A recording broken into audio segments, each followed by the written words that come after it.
Wake up, Barbados, get up. Good morning, Barbados, good morning to you. Good morning, morning, morning, morning. Good morning to you. Good morning, Barbados, good morning. Good morning to you. Good morning, Barbados, good morning. Wake up. Morning to you. I wish you a terrific Thursday. Today is Thursday, the 9th of January, 2025. Welcome to today. Welcome to a brand new day of opportunities filled with tremendous possibilities. I'm Pearson Bowen. Good to have you here, there, and everywhere. Good morning, Barbados, and good morning to the world as well. Now, coming up today on our show, we'll meet a young lady who, in spite of her losses, her passion for the pan continues to drive her. So she'll beat her drum with us this morning. We'll get to find out a little bit more about how we can help her achieve her dreams and her goals as well.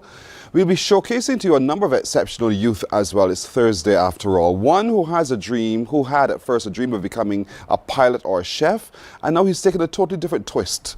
Who is he and what is he up to? We'll tell you. The question is for you today, are you tired of living in a space that does not inspire you? If that is the case, do we have some inspiration for you today? So stick around to find out what that inspiration is and how you can change the entire dynamics of the space which you occupy almost all the minutes of your life. Now, Daydreams by Rain is the name of a brand, but what does that mean and who is that person? We'll get to find out this morning, another one of our exceptional young people. And you may know the name Anthony Hoyte-Small, but what else do you know about him? He joins us this morning as one of our exceptional youth as well to update us as to where he is and what he's been up to. Now, Her Excellency Juliet Bino Sutherland is in Ghana. She's Barbados ambassador to Ghana, but she's been cooking up a storm over there, and we have the details because we have the video. So we'll show that to you this morning as well to get a sense of how she's been able to inspire the Ghanaians to try the way we do things here in Barbados. But I want to start this morning with a question of the day because I saw this on social media yesterday and I thought that's an interesting question because I don't know the answer, but do you? So get cracking near to your phone right now and tell me, what's the top of the okra?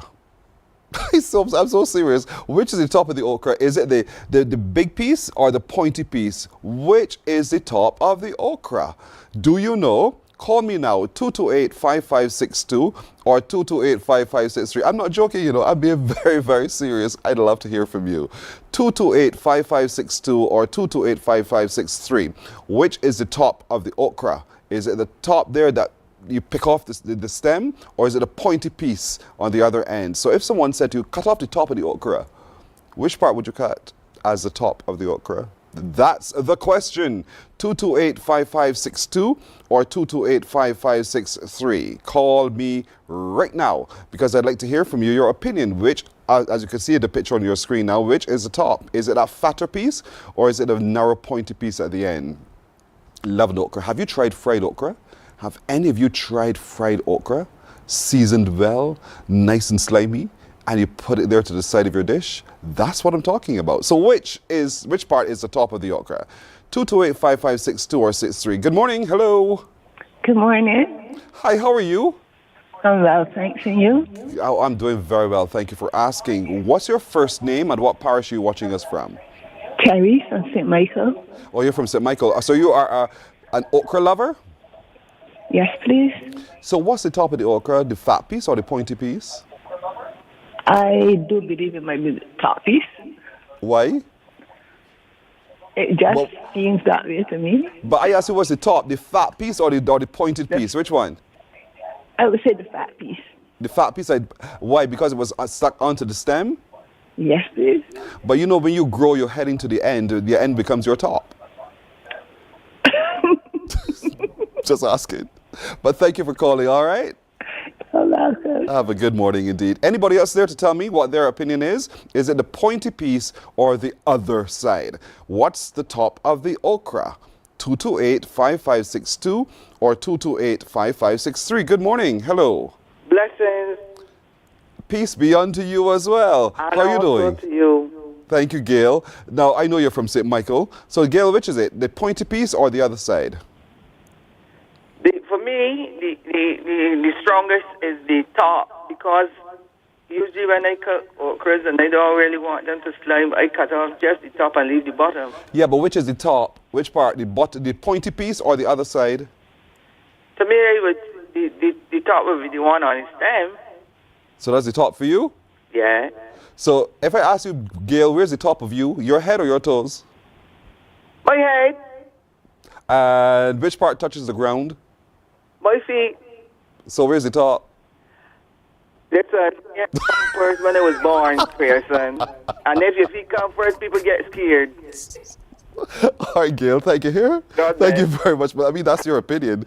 228-5562 or 228-5563. Oh, we're having a ball. Tell me, what's the top of the okra for real, for real, for real? I'd love to know. I'd really, really love to know, because that's a debate that I'd love to be able to settle this morning. Which is the top and which is the bottom? Y'all are making me cry here laughing at you guys. Good morning. Hello. Good morning, Pearson. How are you? I am doing well. How do you do? I'm doing fine. A happy New Year. Likewise. Okay, And give us your first name. Give us I your say first that- name and the parish you're watching from. I'm calling from St. Philip, and my name is Sheila. Hello, Sheila. Good to meet you. Yes. Tell me, Sheila, solve this debate. Which is the top? I would say the top is the point, Why?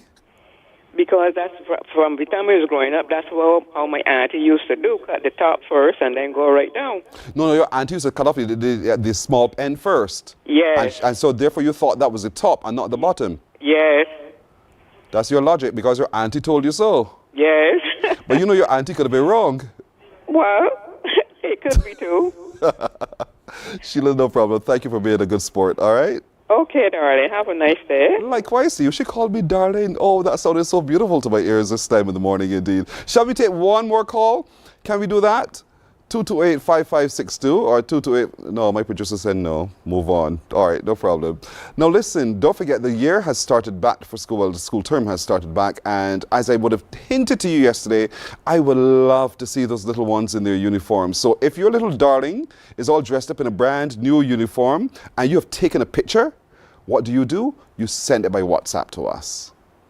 And they're going to tell me quickly what that WhatsApp number is. But you send it by WhatsApp to us, please, please, please, please. Because tomorrow morning, we want to show some of those beautiful little ones in their brand new uniforms, stepping out to school brightly. They may have had a new school bag. There's the number to send it to on your screen.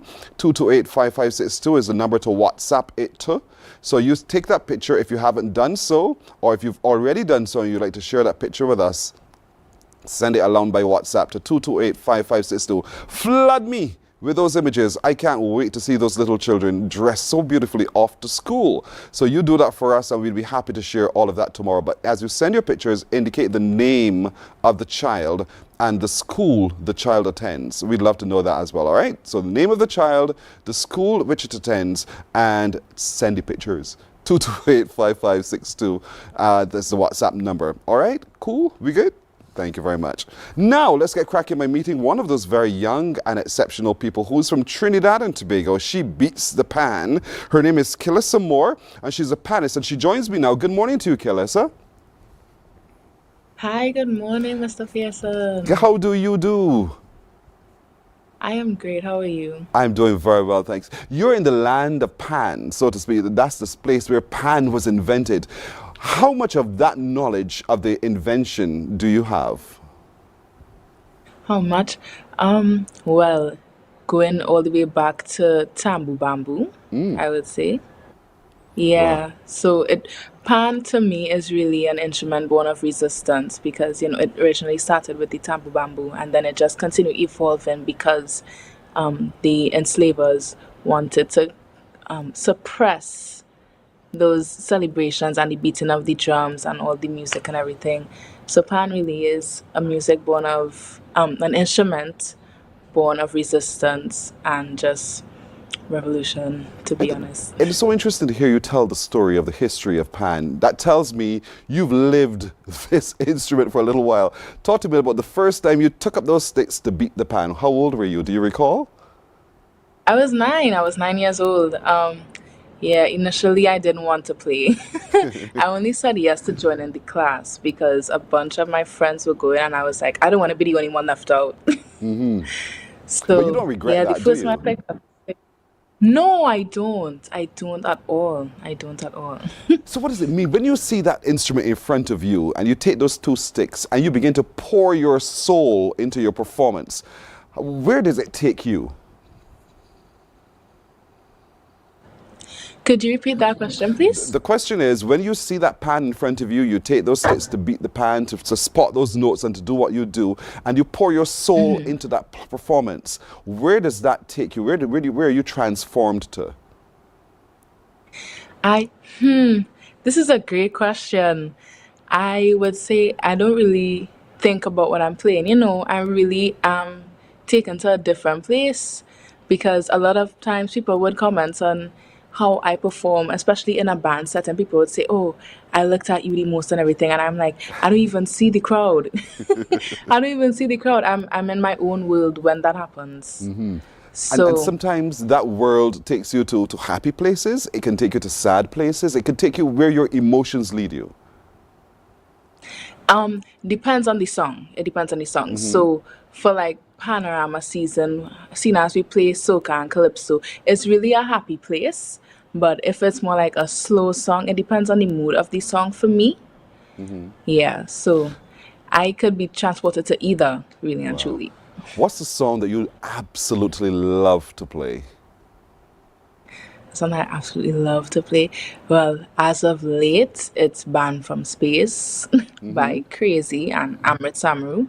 Yeah, I played that recently with a band for small band prelims, and I really love that song. I love songs in minor keys, Yeah. so Oh, the me song, too. yeah.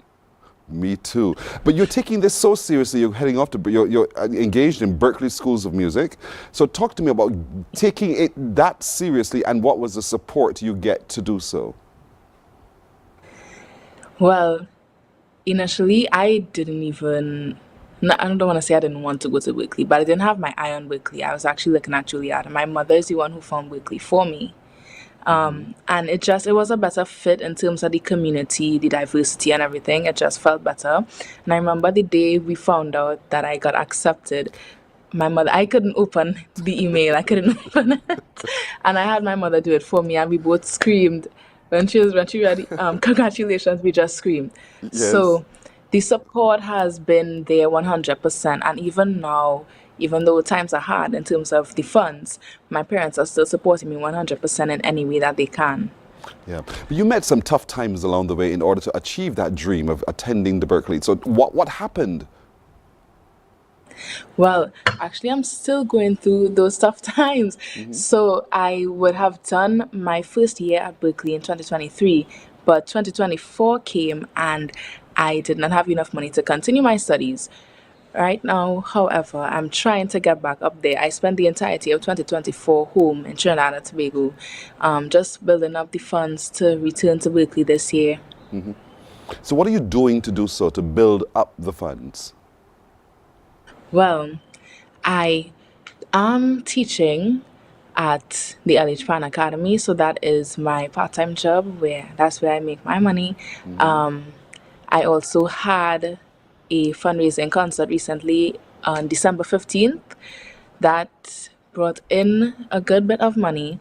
And right now I have a GoFundMe up as well because even though the fundraiser, the concert did bring in some money, it didn't bring in as much as I would have expected it to or I would have liked it to. So I also have a GoFundMe up for anyone who wants to donate and help me out. It's really appreciated. Yeah, and I really hope that a lot of people do so. I mean, you're appealing across Trinidad and Tobago as well as the Caribbean. Here you are now on the Caribbean Broadcasting Corporation. And I really wish you much success with that particular effort because it's good to see that a young person like yourself, and by the way, how old are you? I'm 19 years old. She's still a teenager. There we are. We're showing the folks on the screen just how they can actually support you with your GoFund journey as well. And so we want to encourage as many people as possible to go online and see it. And if you can, lend your support to Kelissa. She's from Trinidad and Tobago. She's a panist with a passion indeed. And so what do you see coming out of your studies, Kelissa, that you want to become? Wow. This is a really great question because it's something I've thought about for a very long time. I'm somebody who doesn't like to put myself into one box. So actually what I'm studying right now is music business and songwriting.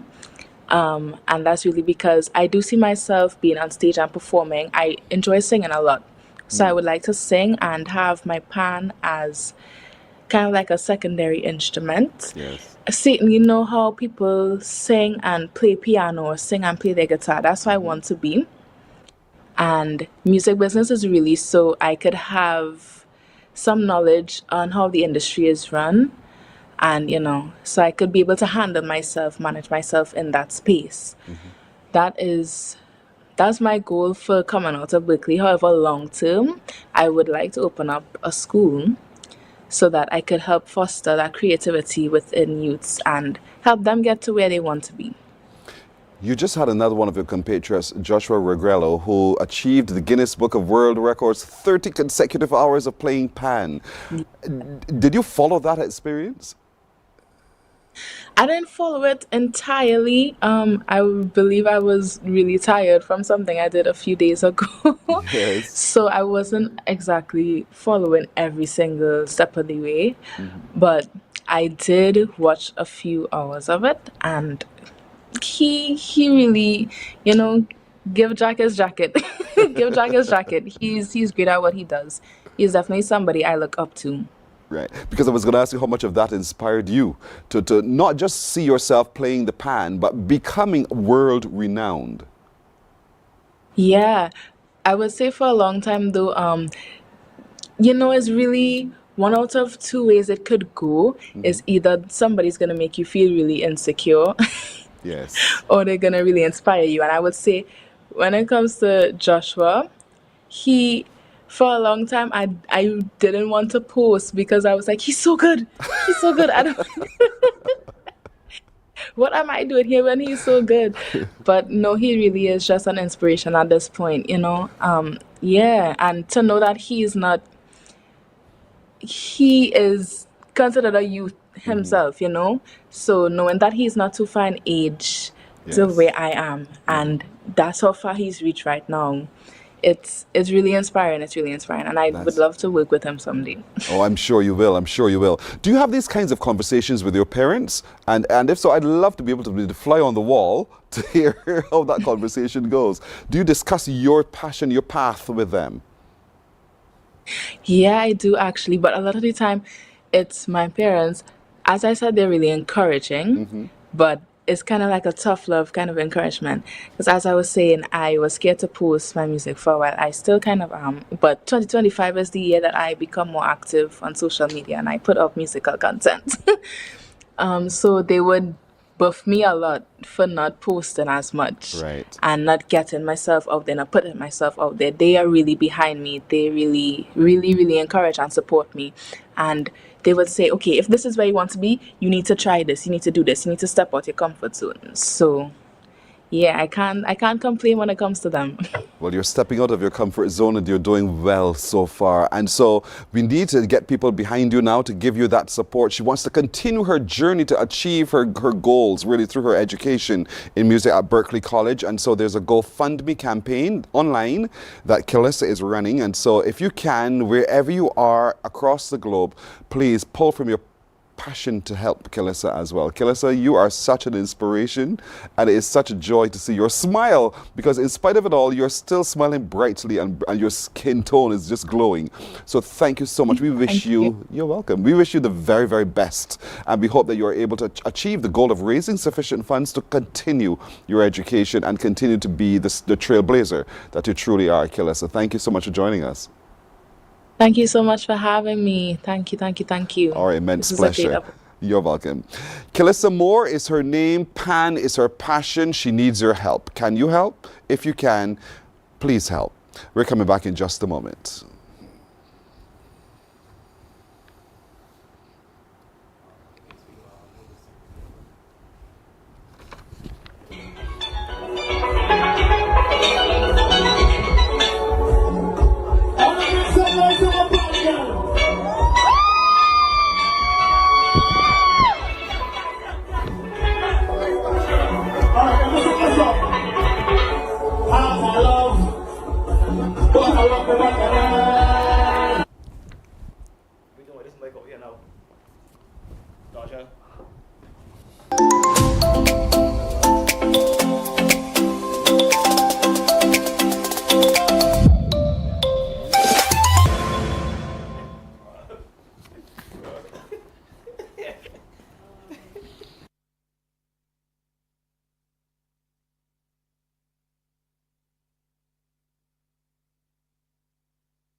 morning, morning, morning. Good morning.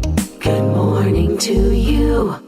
We are 26 minutes after 6 o'clock here on Morning Barbados today, and we are showcasing some exceptional youth. I know you're wondering what's this next to me right here. No, it's not my pet. It's actually an outfit created by the next guest of ours, another one of our exceptional young people. His name is Tyreek Ned. He's a fashion designer, but he had a passion at first to be a pilot. Right, Tyreek? Yes. Welcome. Good to meet you. Nice to meet you. So you wanted, as a very young boy, to be a pilot, and then you wanted to be a chef. And now here we are. But why did you want to be a pilot? That was more of a premature, I was young, so that was more of a premature idea at the time. You like the uniform? Yeah, it was that, and I loved planes. Yeah, I know what you mean. And most young boys have that passion for that kind of thing as well. You Yes. want to emulate a lot of those who you see in uniform, who wear the caps and who look so official. And then you wanted to be a chef. Now that's a big switch. And the chef was really what I wanted to do. Going into the kitchen on the morning to do breakfast, it was like, I didn't want to do things simple. I want to bring it out. I want to do a lot. You want to get fancy. And that was just breakfast. Then it would have gone up to mac and cheese. And, Yes. you know, I remember being in the kitchen with my cousins and just doing foolishness, basically, Yes, because yes. we thinking that it can be good, and then, Something else turns up. yes, please. But you know, even in the disaster becomes something fantastic. You would have created something really Yeah, beautiful. after a couple of tries, we get covered. We got got it it covered. And then I started doing it by myself and started doing them by myself a lot. I asked him before we started, where did you go to school? You said the Garrison Yes, School, please. which is now the Graydon City Secondary. Yes, please. And then you went on to the Polytechnic, Samuel Jackman Prescott Institute of Technology. Yes, But please. you've turned your whole view now to fashion. So I mean, so clearly you've always wanted to be creative. How did fashion creep into that creativity? Funny enough, the story didn't begin like that. When I finished school, it was supposed to be culinary arts, 100% culinary arts. But I didn't get into the institute to do what I wanted to do. Right. And this was free for this area, this particular area was free for a term. I was supposed to do it, and at the end of the year, because they're already in the system, it would have been easier to switch over. Right. But after the first week, it caught you. felt like it was my thing. Yeah. But the fashion designing came like 4 years after, when I met one of my mentors, who also turned into one of my best friends. Very creative. So yeah, that's where it really stemmed from. I always liked my lines to be clean and, you know, the best that they can be. But after meeting her, seeing the creative side of it, creating my own, seeing styles and turning it into my own, it became a part of me. But you had to go home and share this idea with your parents. I actually did not. You did not? I did not. It was for me, for her, for my mom. It was when I finished school, you know, standing inside, you're doing thing. So it was very easy to, like, she even really asked the questions, Just you know. do something. But after the first year, she already had my machine, and at that point it was hard to turn back either ways because she didn't invest money into the machine and what's not. And by the second year, I had started my business, Tailored Cuts 246, where it was strictly needlework. You send me what you want, I do exactly what you want. After, as I told you, after I got into fashion design, I would tweak the designs a little bit. But with my repeat customers, my repeat clients, I would pitch my ideas, and if they liked the idea, I would then do that. Right. But designing requires a level of creativity that is different. I could walk into a store and say, yeah, I like this one, I like that one. But to step outside of what is the norm must take a lot of work and a lot of pressure to the brain. It is a lot of time, a lot of time. There's a lot of research, a lot of getting your mind to see, you know, What's out there and thinking. what's different. Thinking if, see this before, Yeah. thinking if what I can add to this, you know. Yes. It's a lot. So much that sometimes it's even be hard to answer clients because while they're working, they're thinking of fresh stuff. And by the time I finish and they thinking of designs, sometimes it just be hard to, you know, get to. Yeah, back to something answer. else. Yes. Yes, please. But do you design only for females, or do you also design for males? Mostly females. I get comfortable with males now, and this year I'm looking into starting A men's line. menswear, yes, please. All right. Now, next to me is this piece. I said it when it was brought to me because I wasn't paying attention. I thought, well, what's this? And you said, I wasn't sure what it was. It's a dress. Describe what we have here. This is a tool. This is a dress I did for one of my very, very first clients. She took this idea very easily because it was extra. Every once in a while, like Extras in all of this. There's this puffy piece extravagant, of- yes, please. Yes. So for me, it's easier to talk to my repeat clients, my clients that I know that have become friends. Like this one was for my sister, and this one was a quick whip up. But this one took me like 12 hours to complete. Wow. Alone. The dress itself was done in an hour, but all of this took so much. It was so much time to gather it alone, and then to apply it to the dress. It was Can you guys at home see all of this? I'm serious. What's the fabric here? What's and this? this is just leather. Okay. Underneath is mesh because I didn't want something too sturdy that would stretch, you know. Right. So then to put this on top was just The extra. yes, please. It's a very, very simple dress, very, very simple dress, Yes. but this is what made it. This is what brought it up. And this is for the ladies who want to be a little bit extra. And Yes, these are the please. kinds of designs that you enjoy putting together, but it takes Yes, a long time. please. It's really showing what it could do. That's really, really what it is. Because a lot of people think that this is easy. A lot of people think that this is a quick mock-up, but the fabric is very, very thin. So you spend hours just gathering it on the machine, and That's it, bunching it up. yes, please. And I then just there's wanna make so sure that much every- more time. Then there's so much more time just applying it to the fabric because you do it so tight onto each other that it hurts your hand. You Wow. gotta stop for a little bit, take a walk, get something to eat, you know.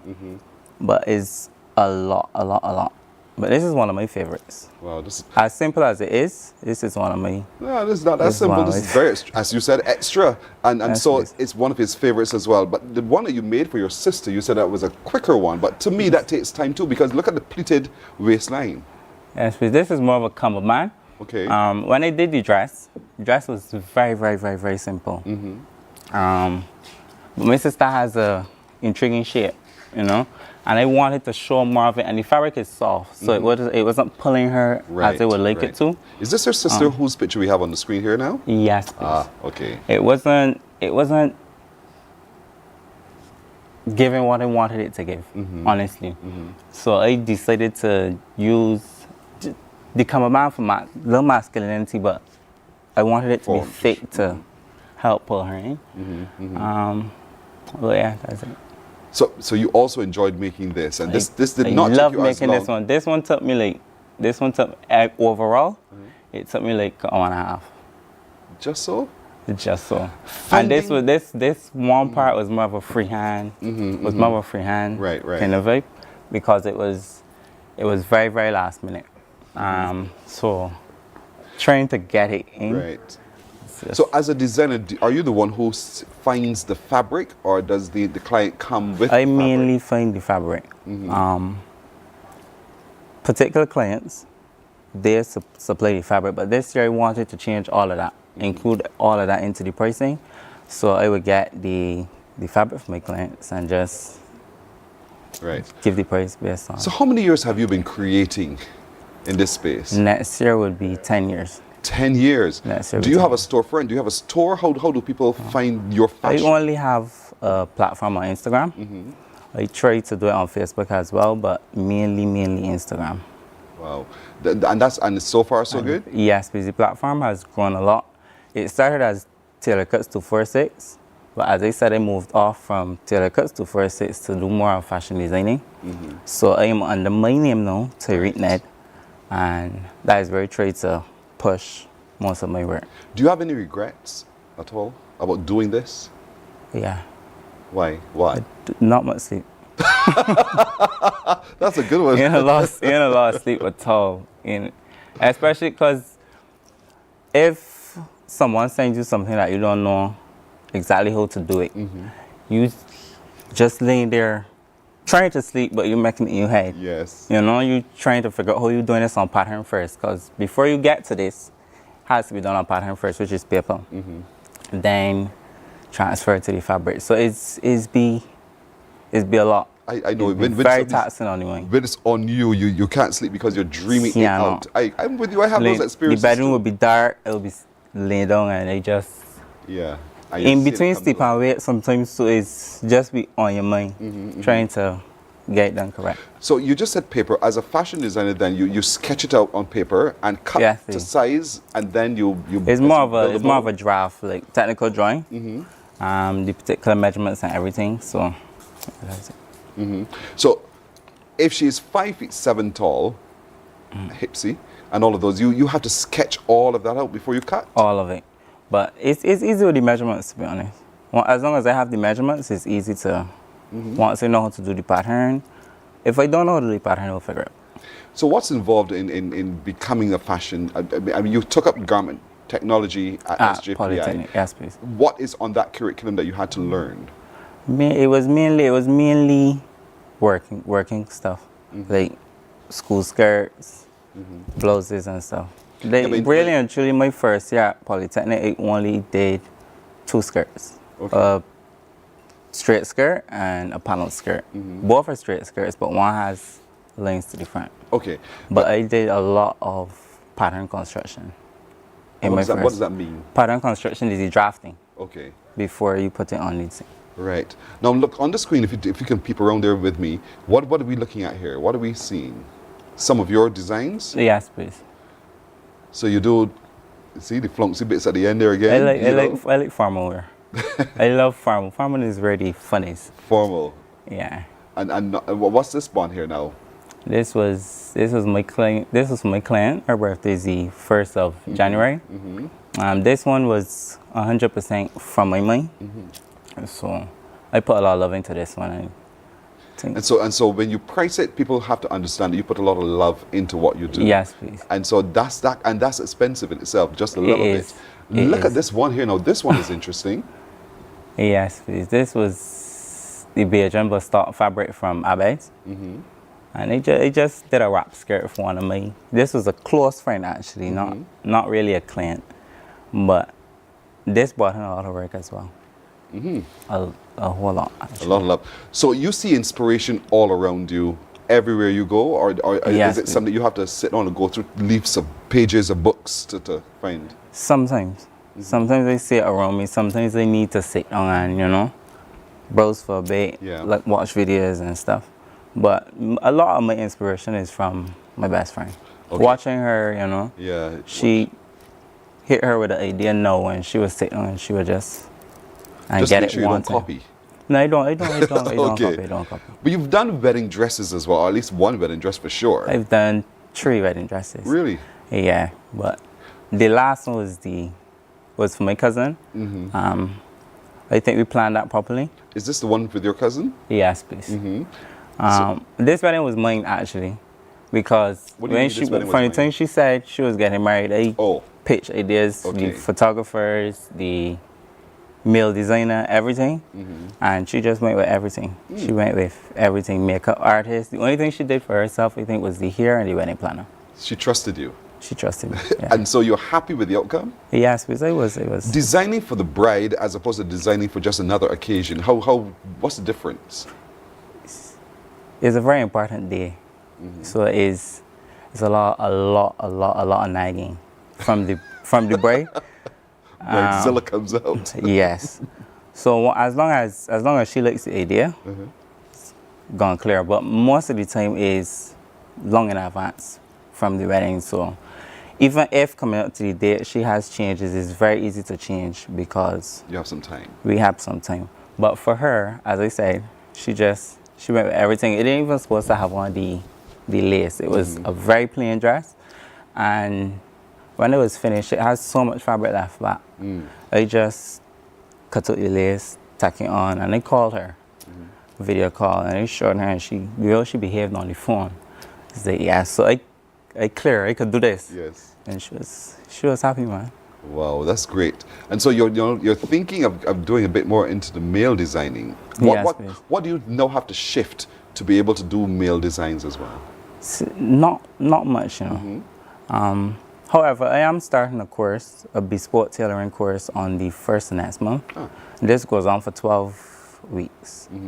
My plan after that is to just every month hit the platform, my social media platform with a different idea or different style of suits every month, female, male, all of them. I just want to show, because if I'm going to be pricing a certain way, I need my clients to see that I can do so much, not just a simple suit. I want to show them exaggerated shoulders, exaggerated colors, I got you. Sharp. And so some of the early designs for the men, we're watching on our screens as well. I want you folks at home to look and see what this young man, Tyreek Ned, can do. These are exceptional young people who live and walk among us. And so we can see some of the creativity that flows from his mind and his heart and his hands as he begins to put it all together to make all of us look fantastic. So, but bespoke means that it is one-on-one. It's personal. Yes. So the individual comes to you and they say, okay, outfit me. And you have to look at their personality. You have to look at everything. Everything. And it in my hands from there. From there is my idea, my choice of fabric. If you don't already have a fabric color or anything in choice, I would. Well, let me challenge you. Look at me. How would you ain't gonna do it now? How would you dress me? I think I'll put in black and white. She's on my baby like over here. Why? No, that honestly, that is literally the fabric. It's the homestooth fabric. I would put it in homestooth, to be honest. Why? I just think of your personality, and I think that what I would do with it, it'll be nice. So how would you describe my personality when you're making that decision to how to design for me? I'm curious. Let me see if you get it right. Out there. What I mean? Just not shy.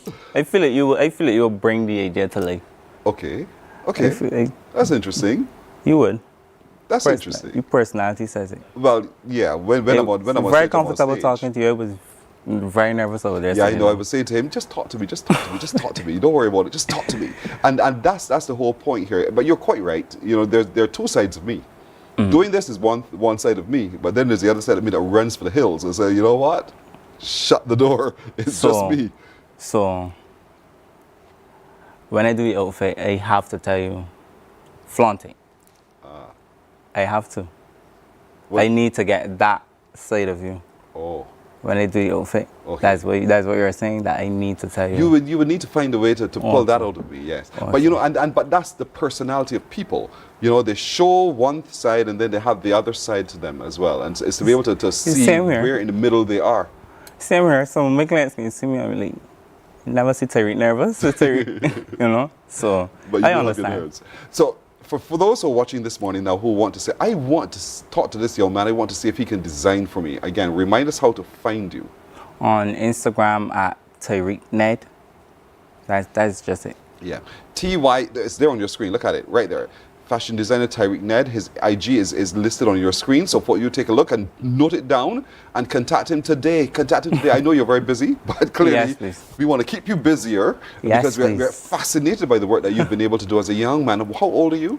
26 in November. A child still. Father, forgive me. But you understand what I said. A young man still making his way in the world and still making people look beautiful. And very soon he'll be starting his bespoke opportunities for all who want that personal touch.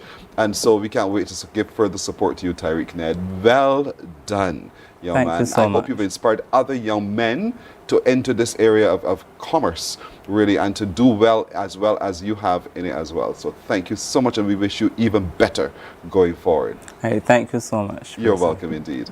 Morning Barbados continues in just a moment.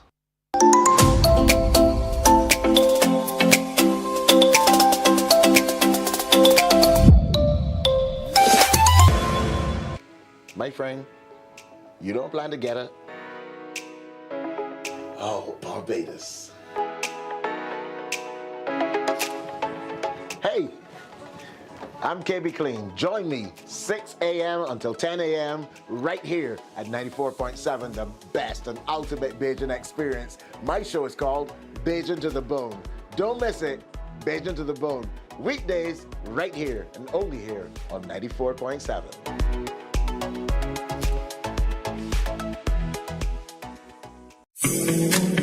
The facts say Morning Barbados reaches an audience of over 50,000 and Newsnight reaches over 56,000. It's simple. When you advertise, you're getting your message to over 50,000 of your potential customers. Make the call to CBC Sales Department today and watch your business grow. Contact us at 467-5559 or email marketing@cbc.bb. We enjoy a game of dominoes and singing karaoke. I just love crew.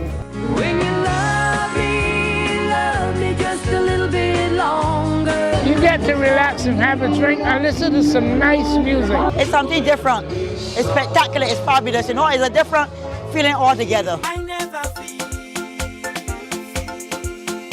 so good in a party yet. Follow me to Q in the community this Thursday.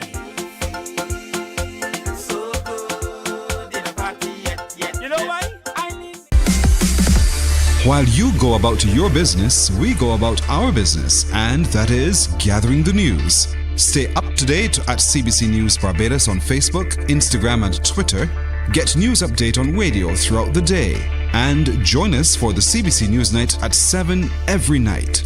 CBC News team is on the job and bringing you the news. There is a saying, you can find a Bajan anywhere. Are you a Bajan living abroad? Or do you know of one who has migrated to another country? Well, we at Mornin Barbados would love to have you or them on our Bajan Affairs segment. Share your amazing stories, experiences, and how you have adapted to a new culture. Send us an email to morninbarbados@cbc.bb. And together we will travel the world.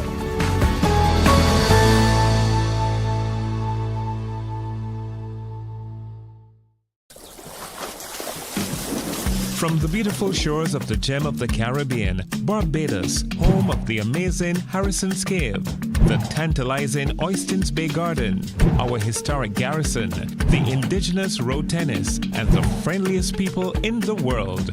We are 94.7 FM, the ultimate Bajan experience. My friend, you don't plan to get it.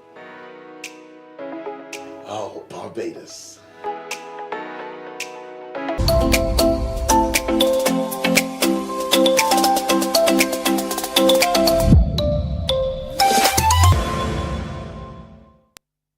Some exceptional young people. It's 11 minutes now to 7 o'clock, and this next one, when she strutted on to the set, I thought, wow, wow, wow, indeed.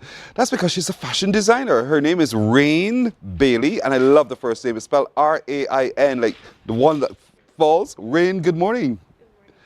Tell me your name, Rain. Yes, please. Have you asked your parents where they got that from?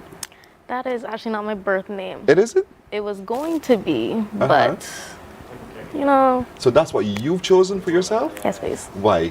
Because I just love the story that my mom had behind it. When I was born, it was heavy downpour.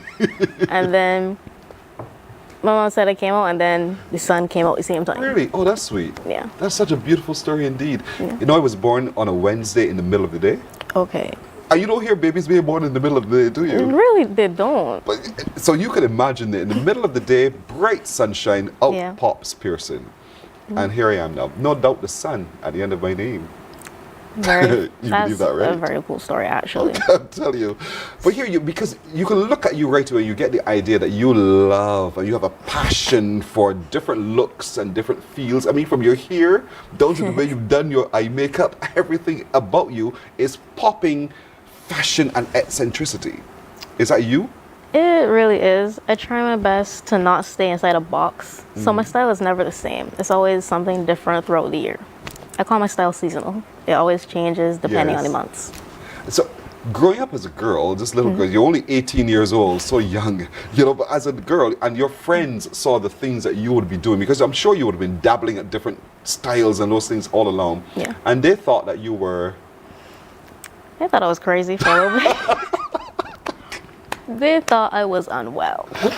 Because when it started out, like right now I'm wearing curtains. Yes, really? So, yeah. That's interesting. She's wearing curtains. So you've your mother's curtain. I cut them up. Yes. I hope you had her permission. For years, she has been tired of me. But I have permission for this one. Yes. So right now you're wearing curtains, and so people think you're crazy when you attempt from that perspective. A little bit. My grandmother used to yell at me. Like, Miss Girl, what are you wearing them curtains for? Which I can understand, but I had a vision. It had to happen. Yes, yes. But these visions, do they come to you at night, or do they come to you? How do they come to you? They come to me usually when I'm watching animations, because I'm really into anime and pop culture and stuff like that. So when I'm watching something and all these colorful things are happening, different characters that I'm really intrigued by, it just inspires me to do different things. So you are constantly turning in your head. All the time, yeah. That's actually where I got the name for my brand for Daydreams. I'm constantly daydreaming. There's always something going on. Wow. And as our previous guest would have said, it interrupts his sleep. Does it also interrupt yours? Yes. A lot of sleepless nights, just planning, creating, thinking. Yes. What do you think it is that defines you from any other designer? It's probably my process. I don't really have a plan. I have concepts of a plan. Right. I think of a thought, a feeling, a smell, and from there I have like a bag of fabric and curtains that I just sift through, and I'm like, okay, so this is gonna be this and this is gonna be this. I have sketches, but the sketches are a formality after a certain point. They don't matter in the middle of the process. I like that. They don't matter because it's the inspiration from which you're flowing. Exactly. And that is such a beautiful place to be in. I'm sure it makes you very comfortable, but sometimes it could also upset you because it's like, it does. That didn't quite come out quite right. Yeah, because especially when you spend a lot of time on sketch and there's color and it's just this gorgeous thing that you want to create, but the brain says there's something else that needs to happen. Yeah, I'm sure that's the confusion. So how do you know it's complete? Because your imagination is constantly churning. How do you know it's finished? It is never complete. There's always there's always a way to improve an outfit. When you look at it from far, when you come up close, when you wear it after a while and you decide, okay, this can turn into this. And then no outfit is ever the same. If you see me wear something on Monday, it'll be something different by Friday. And you would have no idea. Well, that's fantastic. That's the kind of spirit that you are. And she's like the rain, after all. Sometimes it's torrential, other times it's just a slight patter, but it's what it is, and it forms growth. It helps with the growth as well, and that's what you're seeking to do with your designs as well. To inspire people to think a little differently. I try to. I really hate closed-mindedness and just being put in a box. It upsets me. I need freedom. I just love it. And so how do you tell people about what you do? Mainly, people just guess. I don't really have to say anything. They just look like, you do fashion design. And from there, it's like, yeah, my brand is called Daydreams, and it just happens. On our screen, for those watching elsewhere, we're showing some of the great creativity that flow from the mind of Rain. And so you can see what she's talking about right away. Is this a gentleman or a lady? I can see. Actually, I'm really glad that you asked me that, because this line specifically, I was focusing on androgyny. Oh. Every single piece that I made could be worn by either male or female, and it would still look fantastic. Okay. Yeah. Well, that's it. Why did you take that particular route in your thinking? Because, like I said, I hate boxes. Right, right. If a man can wear something, a woman should be able to wear that too. If a woman can wear something, a man should be able to wear that too, and it still looks right. So there's if it looks right. Yeah. So are you saying in your mind there's nothing that separates by gender? Honestly, there are many things that are separated by gender. However, I feel like it is a construct to a certain extent. There's really a lot of things that don't need to be put in a box, but is put into a box by society because that's just what we're used to. Right. So break the mold. Yes. And that's what Rain sets out to do, to break the mold. Exactly that. So anybody watching right now who is thinking, I kind of like the way this girl thinks. I want to be in her footsteps in just a bit. How can they reach you to get you to design for them? I do have an Instagram. There is my business Instagram and my, I would say my expressive account. The expressive. I like this girl bad. Yes. The expressive one is My Art Is My Home. Yes. With underscores in between. And then the brand one is daydreams.bb. The business side of what you do now, because it's all well and good for you to be free-flowing in the way you are. Yes. But then you have to get serious and get to the books. And there's certain structures that are there where that's concerned. How do you cope with that side of the business? For that side of it, You leave to someone else. I would love to, but I can't yet. Yes. Yet. Really, it's a lot of time management. Being able to get something done like an hour before an event is crucial. Like, for example, this I made last night. Really? Yes.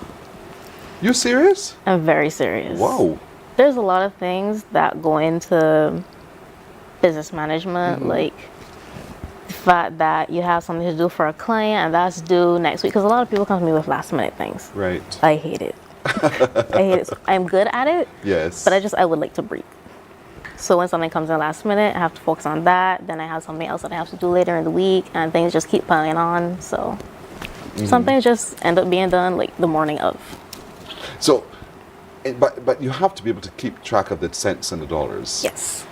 And that's the business side of it. I want to hear from you. How did you study that, or are you just adapting as it goes? I did have a course at BCC that I did for the certificate in fashion, which was really helpful.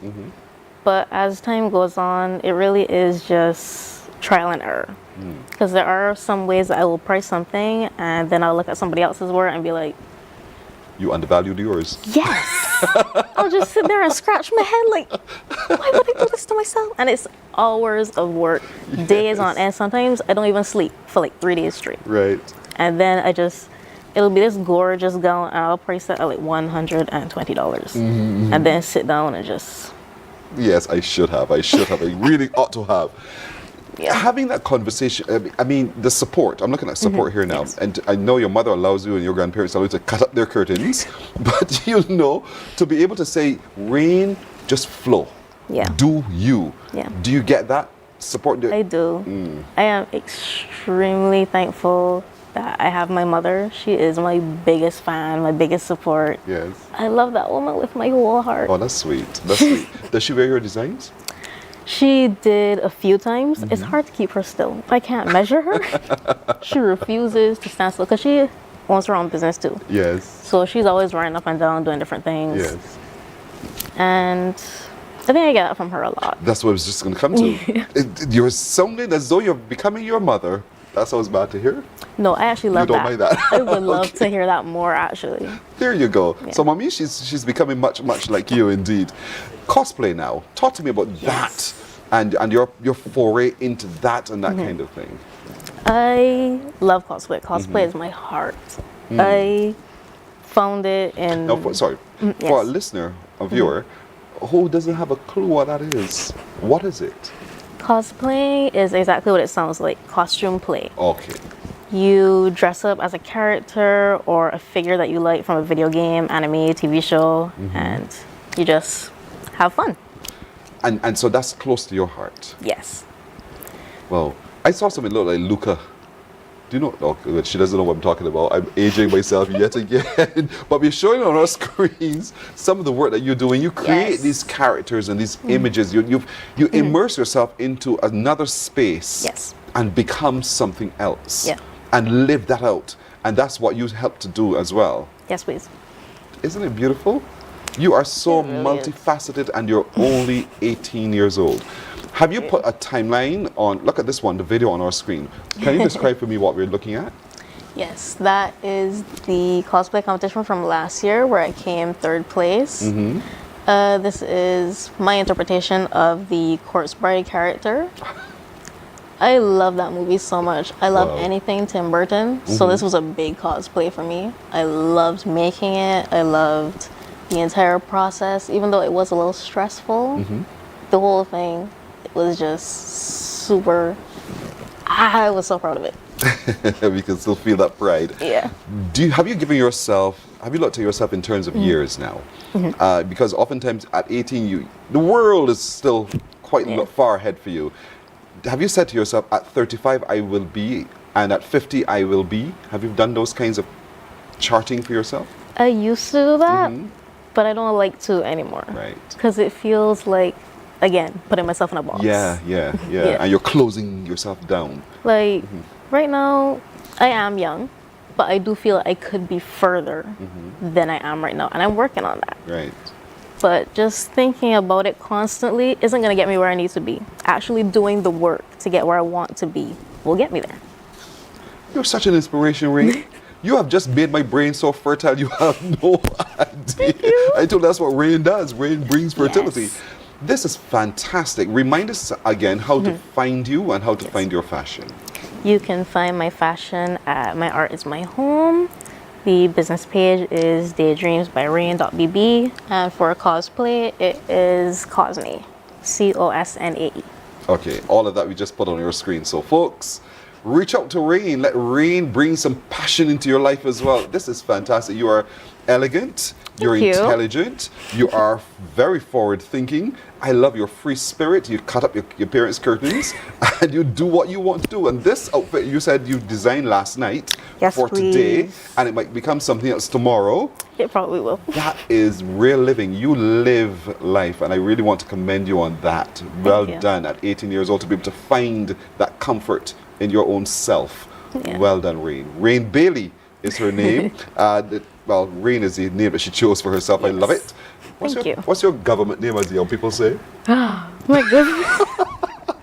My business in the streets. My government name is Janae. Oh, that's beautiful too. Thank you. Janae Rain Bailey is her name. Thank you so much for joining us, and continue being the inspiration that you truly are. Don't change for a fella. I refuse. I won't. See, my kind of girl. What month you born in? I'm born in July. Oh, I have a sister who was born in July. I'm born in January. Isn't it the better month? Thank you, Rain. Don't answer. No comment. Morning Barbados continues in just a moment.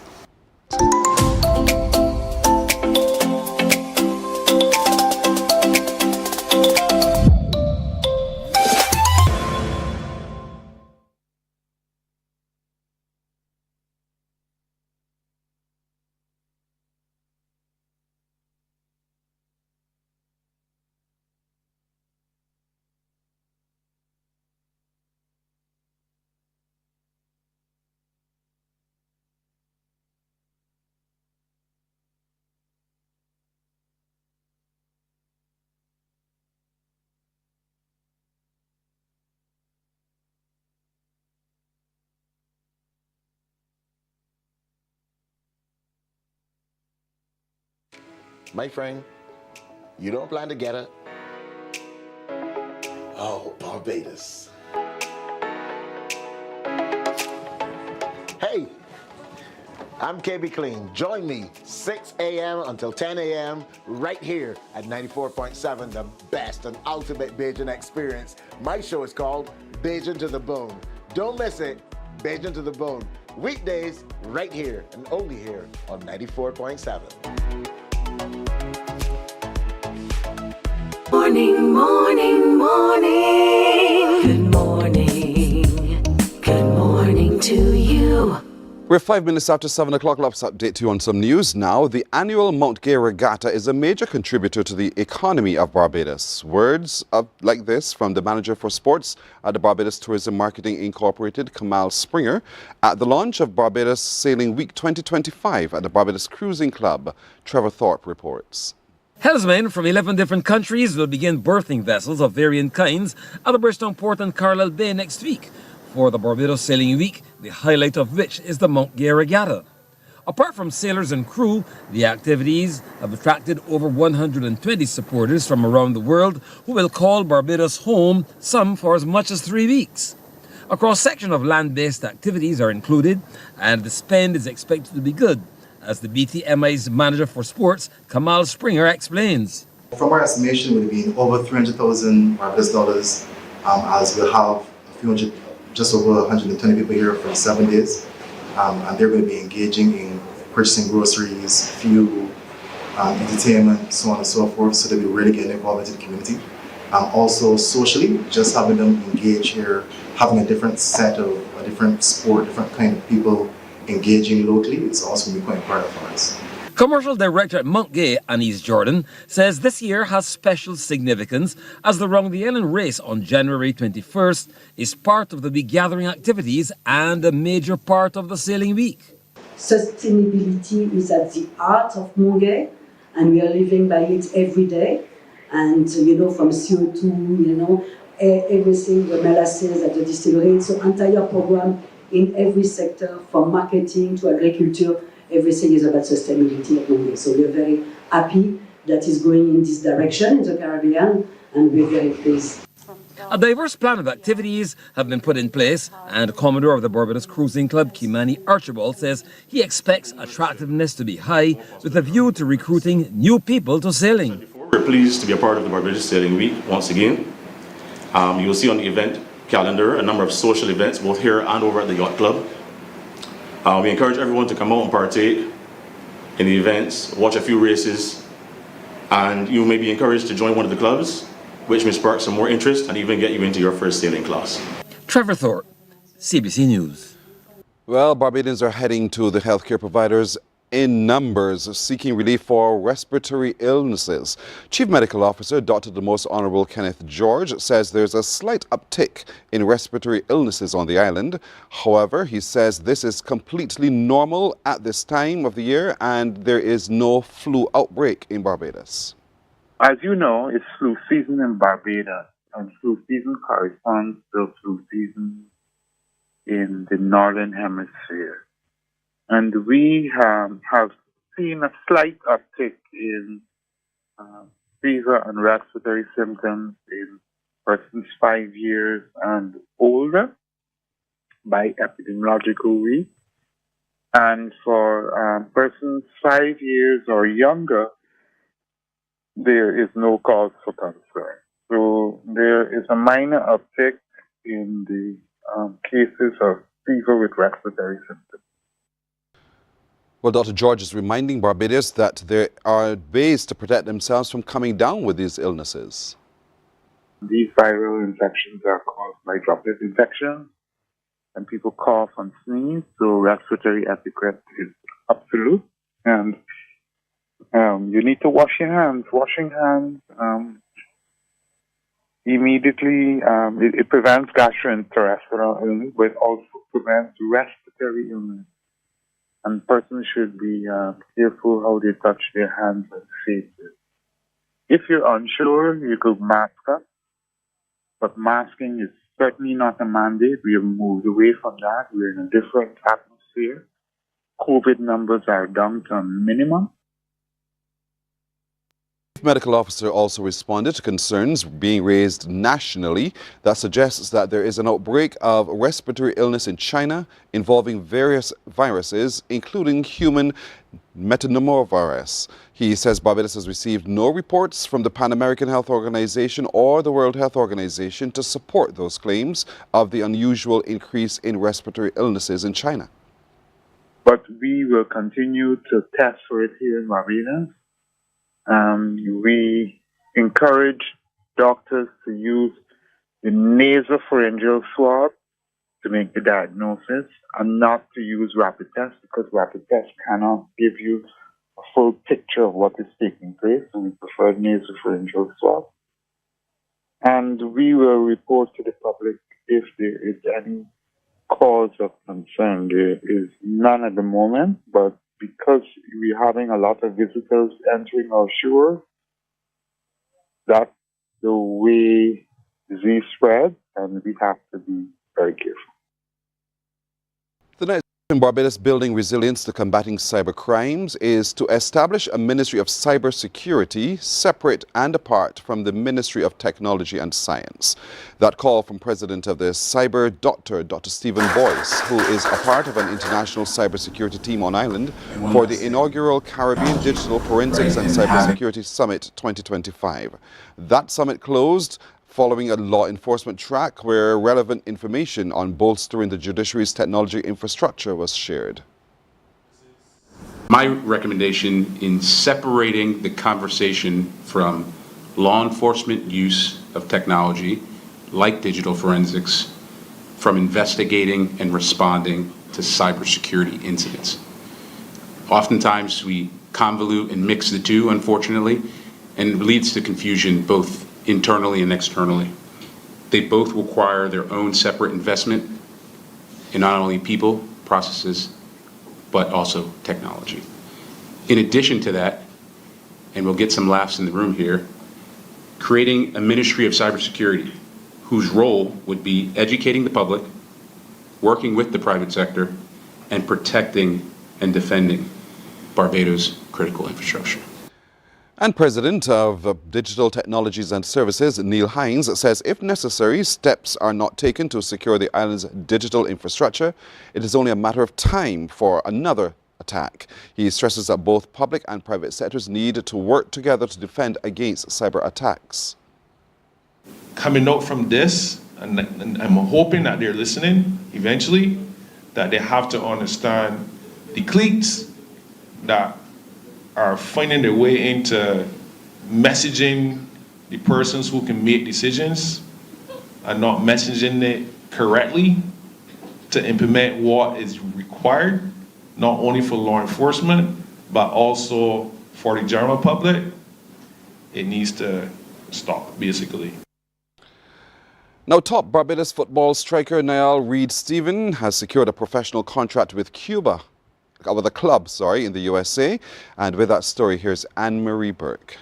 One can agree that 2024 was a dream year for national footballer Niall Reid-Stephen. He was the main man for the Bajan Traders national senior men's team, and to date in his 20 appearances since his first in 2018, he has 9 goals to his name. Last year alone in the Nations League campaign, he found the back of the net 8 times. Fun fact, he scored in every game he played. In addition, as the MVP of the inaugural Prime Minister's Cup, he led his UW Blackbirds team to the title with brilliant displays throughout the tournament. And so it's no surprise that he has struck a deal to play professional soccer in the USA and has signed on the dotted line with South Georgia Tormenta FC, playing in the US Soccer League One. A man of few words, in speaking to me about the signing, he said it was a bit of a shock. I'm just surprised about it. Very thankful for the opportunity to show what can I do and stuff like that. Playing in the U.S. is nothing strange for Reid-Stephen, whose college days were with the Chicago State Cougars and the Florida Gulf Coast Eagles. He's also had 2 recent professional stints, both in 2024 with Alopecia FC and Asheville City in the U.S. National Premier Soccer League. So he has some idea of the style of play in the USA. Football just go faster, to be honest. They like to keep the ball, and I'd rather keep the ball than kick it long. When asked about what expectations he has of South Georgia Tormenta, he's going in ready to gain new experiences. I just think it's a boost for now. We'll see where it leads us, but everything goes on. I'm hoping a lot, to be honest. There's a lot of expectations, but I'm looking forward to it. And to those of you backing Niall Reid-Stephen to reach the pinnacle of football, he has this to say. Continue supporting me.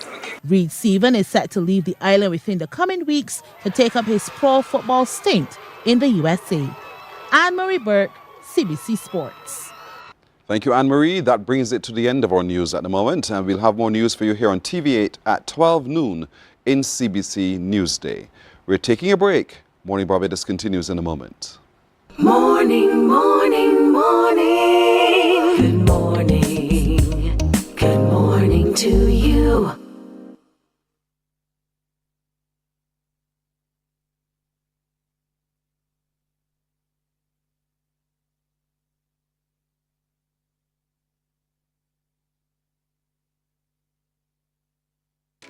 My friend, you don't plan to get it? Oh, Barbados. Hey, I'm KB Clean. Join me 6 a.m. until 10 a.m. right here at 94.7, the best and ultimate Bajan experience. My show is called Bajan to the Bone. Don't miss it. Bajan to the Bone. Weekdays right here and only here on 94.7.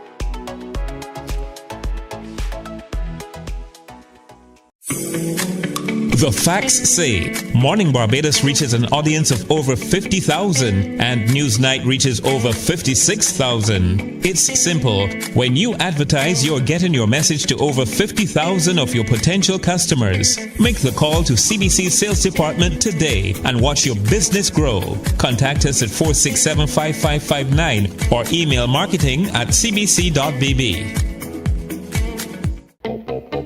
We enjoy a game of dominoes and singing karaoke. I just love crew. When you love me just a little bit longer. You get to relax and have a drink and listen to some nice music. It's something different. It's spectacular. It's fabulous. You know, it's a different feeling altogether.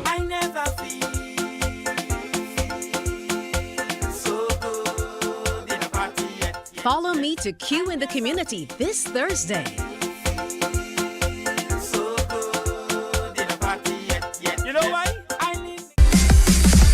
While you go about your business, we go about our business, and that is gathering the news. Stay up to date at CBC News Barbados on Facebook, Instagram, and Twitter. Get news update on radio throughout the day. And join us for the CBC News Night at 7 every night. CBC News team is on the job and bringing you the news.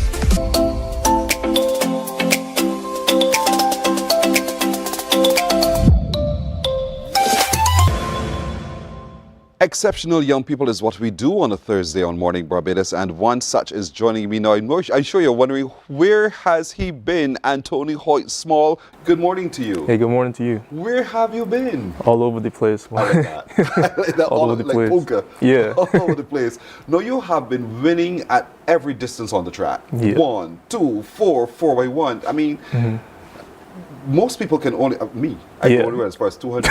After that, I'm tired. Yeah, that's pretty good, not gonna lie. It's pretty good. So how is it that you're able to skill yourself in such a way that you can cover all of that distance? Well, I think for me, man, coaching is the strongest part. So Alvin Bob, great coach, Rising Stars, he really prepared me for everything I needed to do on the track. So I would train for the 182, but I could still run the 4 because the trainer was so dynamic that I could actually go to every event, sprints-wise at least. Anything over a lap is too much for me, but 1, 2, 4, 4x1, 4x4, I'm your guy.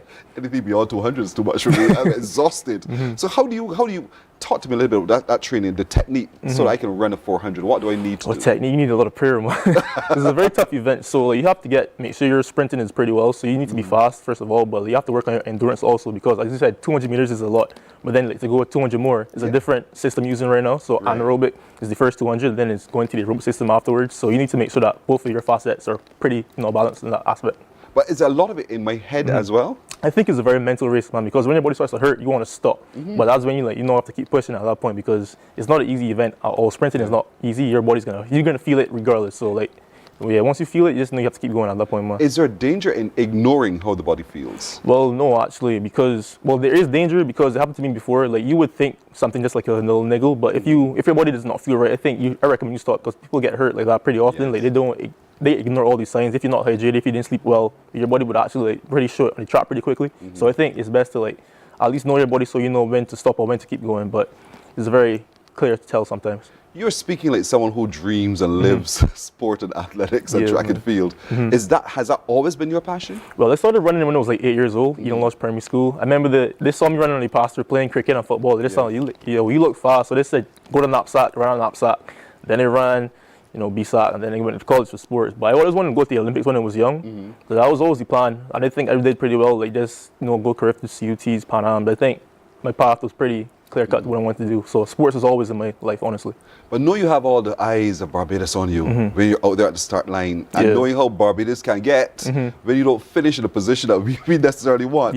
How much of a pressure for you was that? Well, for me, BSAC was more fun. I think the more pressure came at the national level, so careers because I think then everyone, the whole country is actually watching. So if you don't perform, I think people always have a discourse here, but they don't know what the athlete goes through personally. Yeah. So I think it's just trying to balance what you know you can do and then expectations. So once you're content with what you're doing yourself, I think that should be enough for you, honestly. At Eden Lodge, you ran the track. You did well at those games. It was not that good primary school, honestly, admittedly. Fair enough. School, yeah. Because, you know, then the mother steps in. There's a list at 11 plus coming up. You stop that and do this instead. Did you have that kind of reaction from your parents? Honestly, my parents are so supportive, man. Whatever it did, they were right there behind me. If I wanted to go fly a plane, they would say, we will buy a plane for you to go fly. Honestly, like, they were very supportive. They still are to this day. So I think no matter what I did, they were always like 10 steps behind. Like, can we swap right parents? No, I think I want mine personally. I want mine. I'll keep mine for sure. That's good. So you always had that support, which made it a whole lot easier for you, isn't it? Yeah, it was so easy. Because like decisions I had to make, like they were always support. I would talk to them about it first, and they was like, yeah, we support you 100%. So like just having a foundation, like most people also don't have, or not most, but some people don't have the foundation. So know that I have it. It was very like comforting just to make things happen for me personally. And you went on to Queen's College. Yeah, you know, and I'm sure that probably caused a lot of eyebrows to go like, he was that bright after all? Yeah, funny story. Like I actually wanted to go to Comamere at first, but my primary school teacher got my parents to say, yo, if he's a pretty smart child, so I think Queen's College would be the first choice. I actually cried when I passed Queen's College. No one knows that story, but I cried because I wanted to go Comamere really bad because I was getting sports. But I think Queen's College now is very, I think they're not strained, but they're actually starting to marry athletics to academics. So I think they're doing a good job at promoting sports. Because I know the cricket team's doing well, football, basketball, track specifically. So Queen's College is becoming a very sports-oriented school right now. So I'd love to see it, honestly. Well balanced. And so you had to do that right through Queen's College. You again, they pressed you to the track, and you had to run because that was one of the things that they admired in you. But studies also came along the way, and you had to make a decision. What else in life did you need to do? Track, you can't run forevermore. So what decision did you take? Well, for me, it was I had to leave Queen's College because the bonds weren't working out for sixth form. So for me, I went to St. Michael's School for sixth form because I wanted to go, more sports-wise. And the bonds at Queen's College were a little restrictive in that sense because I wanted to more sciences, business-based. But St. Michael's School offered the physical education, so I was going to go to that route because my undergraduate degree is in kinesiology.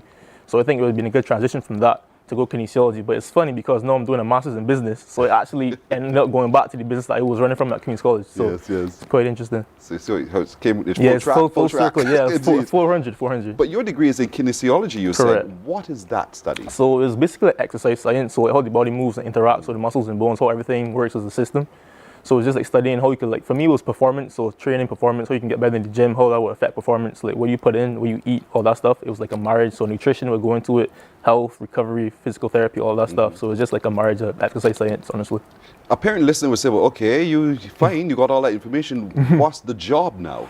The job for me, well, I'm still quite unsure. That's why also I was minoring in business at college, and then I was able to transition to my MBA. So I'm doing project management right now. So I think anything in management. It's also funny because my parents are both little restaurant managers, so I actually have a love for the hospitality industry. So restaurant management, hotel management, I think that would be something up my alley. But I also love sports, so anything that would involve sports, I think I would be very interested in doing also. Are you unsettled in your mind, or are you pretty clear on what you want to be? Quite unsettled, honestly, because I still really don't know what I want to do at this point. I think I'm trying to find still what's really calling to me, but I think exploring various options, having different options I could take, would be a beneficial way for me to go right now. Dealing with the spotlight, because again, you were this track star. We heard your name in every sport report. So much so that calling it was a piece of cake. And Tony Hoyte-Small, we know this name, and there we are watching some of your outstanding achievements on the track. But knowing that there's a lot of pressure on you given your performance as well, how did you manage that?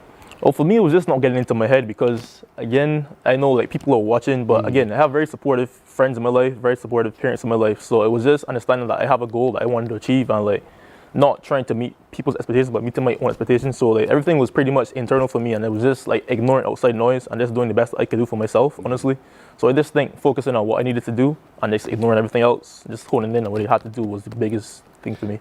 Being a winner in Barbados is one thing, but then traveling to the United States to study and competing with other people, how did that transition go? Yeah, it was a shock because you go from winning races here. I think I probably won 1 or 2 races my first year in college, man. It was pretty rough because everyone's the same level now. So it's you're not the big fish anymore. You're a medium-sized fish in a massive pond right now. So it's just seeing everyone that you would probably be able to jog a race, but you can't do that in college because like people are really coming for you. So like the competition is very hectic, especially in the NCAA in America.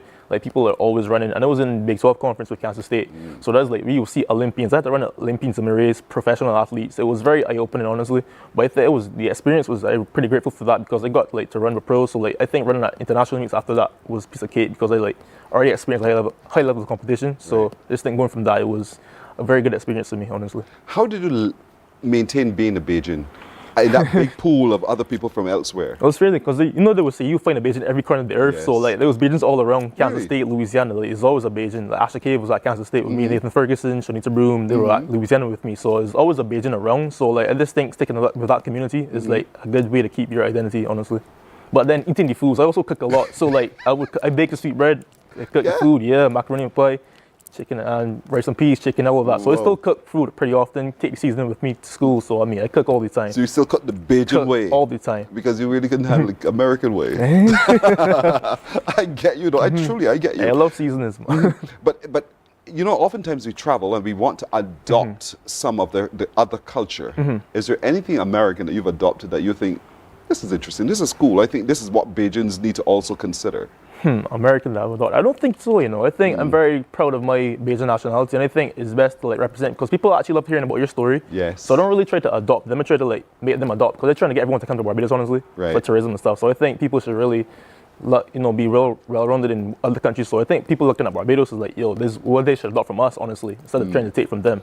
Excellent. Personally. So when people ask you, where are you from? Because they could hear the difference in you. What did you say? I say Barbados. People, and what did they say? Is that in Spain? Is that in Spain? Is that in Jamaica? Like I'm not from Jamaica. I'm not from Africa. Not Spanish. I'm from Barbados. It's a Caribbean island. You know, don't chain. But you get answers from every single place in the world. Never where you think it is. Honestly. So how do you feel when people just don't get it right? Actually, it's funny. Honestly, I just love educating people about the country. Also, so like I don't mind telling them. But it's just like always interesting to hear people have different answers to every single thing. It's like it's the funniest thing ever, honestly. But there comes a time you go like, listen, you guys need to really read up. Especially if you like mix it up Bahamas, like I get that a lot because like people that I would know, there's like you hear me right now, I'm not Barbadian. Like I tell you this twice already, so just like remembering the difference, honestly. Smack, try to get it right. So here we are now. You're home. Yeah. And are you home or are you visiting? I'm on vacation. I leave tomorrow, actually. Really? Yeah. How does it feel back to be on the soil? It's beautiful, man. Like, I love going to the beach. It's really therapeutic, just going to the waves and watching the ocean flow and stuff. But like, it's snowing overseas right now, so I'm actually terrified to go back because it's like minus 20 degrees, and I just really don't want to see that right now. Like, I'm having a great time here, honestly. So how do you deal with the winter there, though, in the States? I'll put on as many layers as possible. Like, there's never too many layers you can put on, honestly. I'll be wearing like 4 pants, 4 shirts, a jacket, beanie. Like, it gets pretty rough sometimes. It's that cold? It's bad. Oh my word. I don't want to experience it then. I wouldn't wish it on anyone, honestly. Yeah.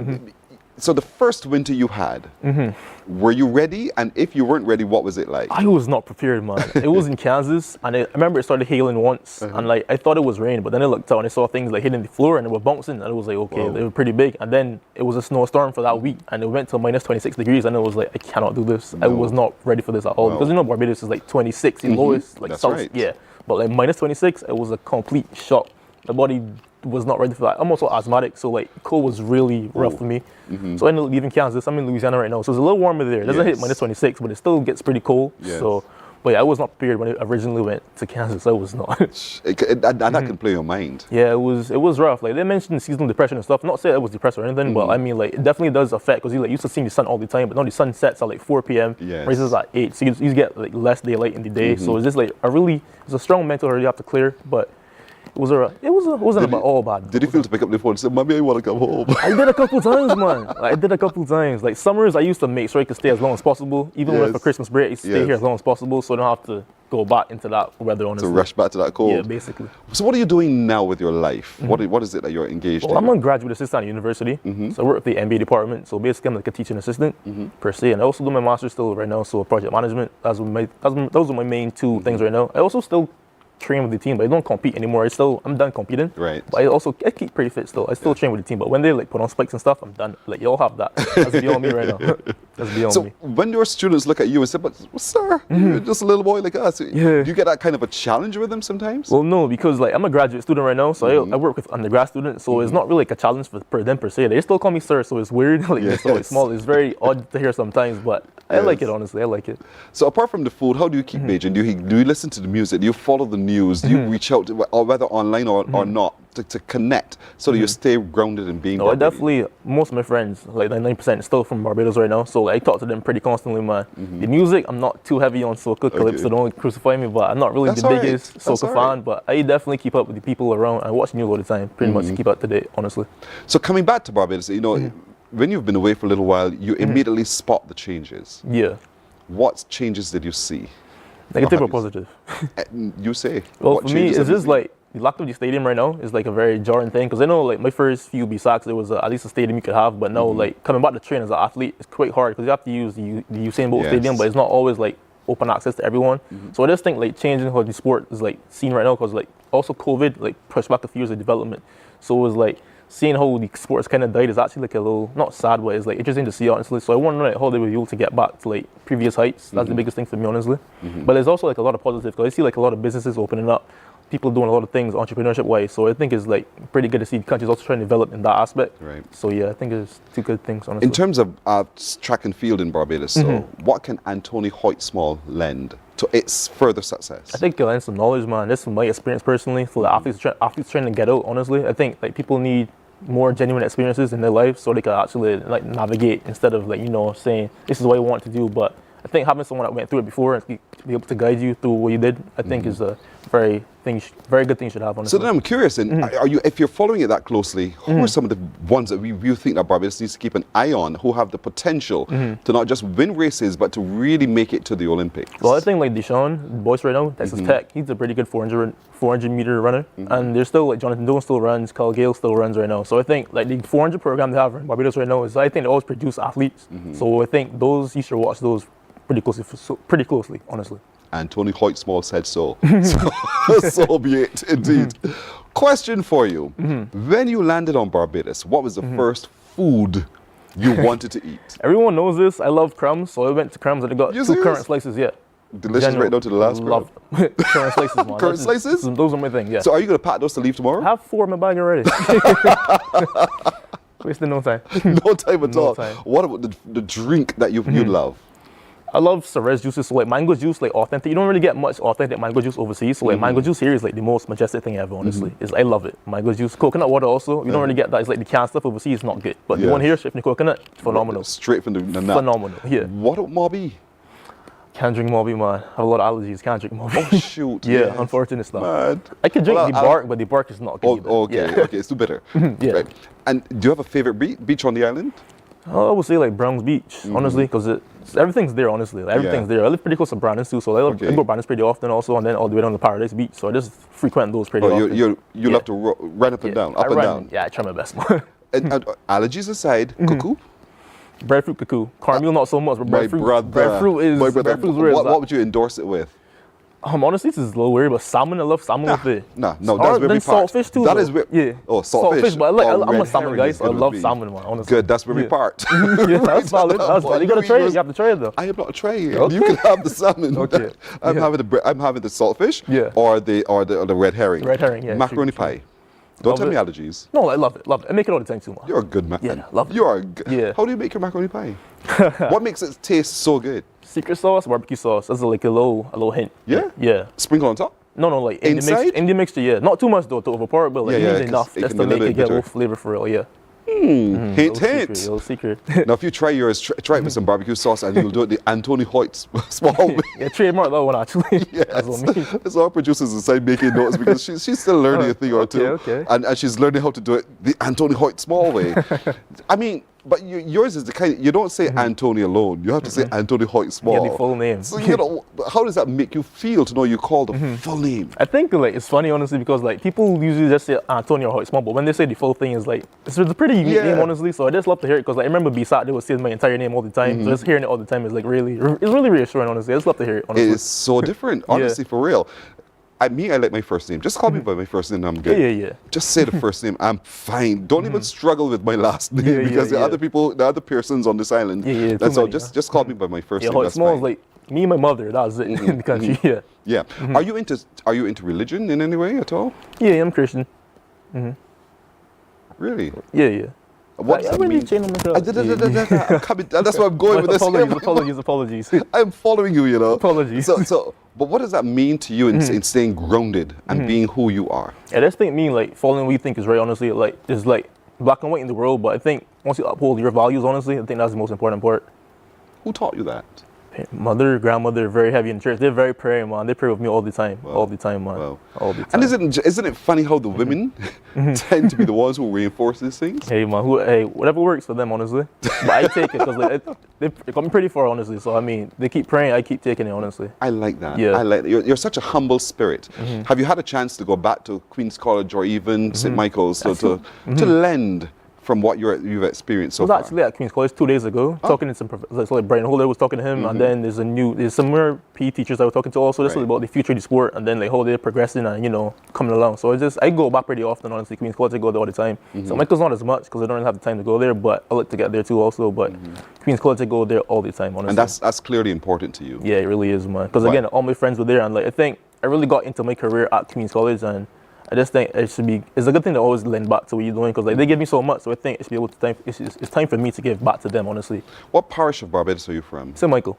And so when you hit the streets on which you grew and you walked the walk, and you saw some of the familiar faces, what's been the reaction? Yeah, people always love to see me coming back, man. They say the whole name, Anthony Hoyte-Small. Is that you? It's like, yeah, this is me, I'm here. Yeah, they always love to see me, man, because they know me from so young, running from so young, so like seeing me go all the way through like college athletics, like they just love to see the progression, honestly. But it shows again to me how a young man can inspire a whole community. Yeah. And so sometimes we meet some very troubled young men. What advice would you want to give to those young men who are straying somewhat and who are paying attention nonetheless to get them back onto the net so that they can make their family, they can make their community proud? I would think to find a passion, honestly. For me, it was sport, and I think sport opened a lot of doors for me. So I was able to get, like, again, education. It was free. I was able to go overseas, 2 degrees. And I think just finding a passion for me you could, like, convert your energy towards, I think that's a very personal thing you should have in your life. But again, like, just finding the passion and then being able to hone your energy and your attention to one thing. Or not one thing in general, but something that you could, you know, is conducive to your success, honestly. But opportunities, I mean, you were fortunate to have the opportunity to be excelling at sport, to be then picked up. And there you go. But sometimes opportunities don't present themselves that easily. But you have to create your opportunity. Again, talk to young people about that, about you know, just making sure that you plot your life in such a way that those opportunities present. Yeah, I just think putting yourself in the right spaces. Like if you want something, you have to go after it sometimes also. But again, it's knowing what you want and then asking questions. Like the worst they could say is no, but if you don't ask, you would never know. So I think asking the right questions and then, you know, for a little guidance and stuff.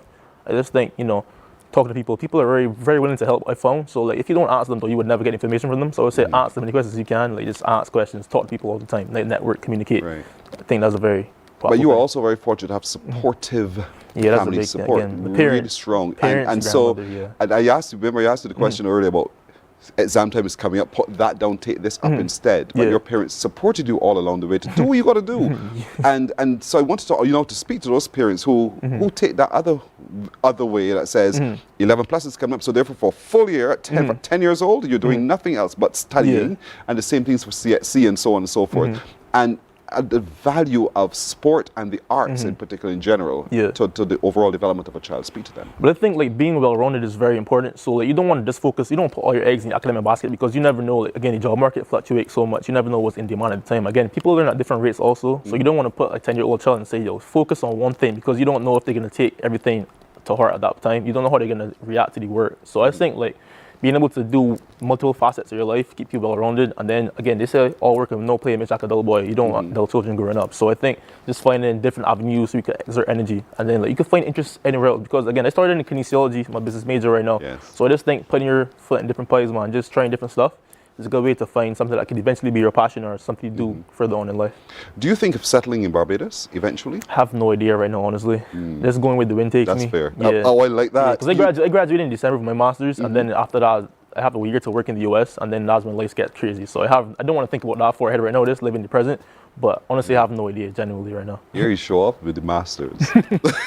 That's all right, but that's good. Just congratulations on all of that. Thank you. But I really hope that you're able to find that space, that time to be able to settle somewhere. And I know that Barbados is still very close to your heart, so eventually you will want to return to settle again. But while you're there, I agree with you. Just explore the vast nature of this world and see where it takes you. Because you might very well find that there's another something that you need to be able to achieve as you're still quite young. You're still in your 20s, right? Yeah, I turned 25 last week actually, January 2nd. Just turned 25, man. I was saying to the young lady who was speaking just before you, I remember being 18. Me too, man. But for me, it's a distant memory. For me, it was just yesterday. So my producers and production team will tell me I'm telling lies. Okay. But, it's a distant memory for me being 25. Yeah. But, I'm glad to know that even at 25, you're so grounded in who you are and what is important, the values that are important, and to know exactly where you want to go. That I think it thrills our audience, and it makes us immensely proud of you. And so you're leaving tomorrow. I do. You're flying back to the cold Klein. Unfortunately. I said it deliberately to get that. I'm gonna miss the beach, man. Do you drink tea or coffee? Honestly, no, I don't like hot drinks. You don't like hot drinks? No, not really. But I have to know, though, because they're going to be freezing with the cold drinks, man. I have to know. I don't have a choice. I'm glad. So, but for me, a lot of parents would say, you start the day with something hot. They do. My mother preaches tea. Father drinks tea too. Not really a tea guy. I never got that gene passed down, so. Okay. The tea skipped me for sure, generation. Yeah, boy, I'm a tea boy. So tea first. First thing, tea. So, but nonetheless, I really wish you so well, Anthony Hoyte-Small. Thank you, man. You are such an inspiration to not just athletes, but people in general, because you are excellent at what you do, and we know that you will continue to be excellent at what else you do. And so we're hoping that eventually someday we can all not just sit at your feet, but we really draw from that experience that you have and be able to better ourselves for it as well. So all the best, safe travel, and we hope to hear from you and see you again soon. Will do, man. You're welcome indeed. What a brilliant young man, Anthony Hoyte-Small. Now we know where he is, and now we know what he's up to, and how else can we benefit from that? You stick around to find out.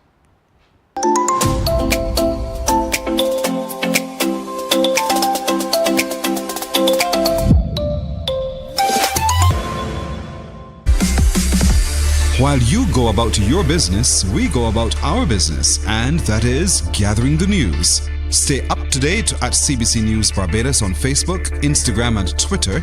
Get news update on radio throughout the day. And join us for the CBC News Night at 7 every night. CBC News team is on the job and bringing you the news. There is a saying, you can find a Bajan anywhere. Are you a Bajan living abroad?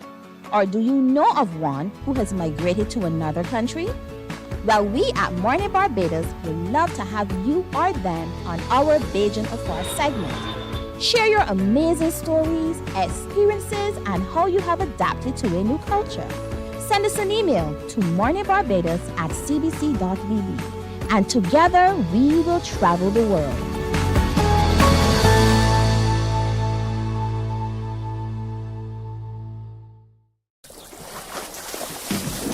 From the beautiful shores of the gem of the Caribbean, Barbados, home of the amazing Harrison's Cave, the tantalizing Hoyte-Small Bay Garden, our historic garrison, the indigenous road tennis, and the friendliest people in the world.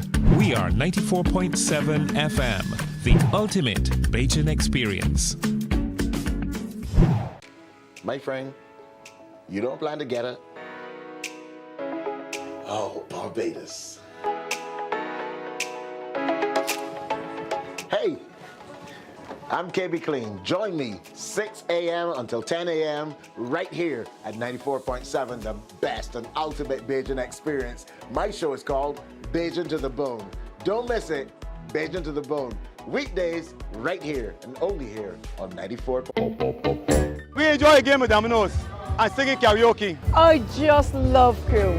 When you love me just a little bit longer. You get to relax and have a drink and listen to some nice music. It's something different. It's spectacular. It's fabulous. It's a different feeling altogether. I never feel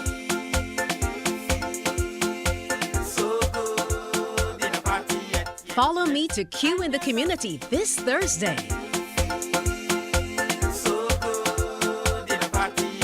You know why? Morning, morning, morning. Good morning. Good morning to you. We're 15 minutes now to go to 8 o'clock, and what a morning this has truly been for me. I hope for you as well. So many exciting and excellent young people on this island called Barbados, and certainly we're happy to be able to feature all of them. At least this morning now we know that no one knows which is the top or the bottom of the okra.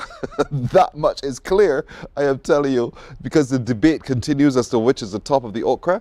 But I want to remind you as well, before we continue, that we'd love for you to take those pictures of your little darlings heading back to school in their brand new school uniforms. They don't have to be brand new uniforms, but in their uniforms and their book bags, as we old people say it, just heading out to school, and send those pictures by WhatsApp to us. 228-5562. The number is right there on your screen, the number to WhatsApp it to.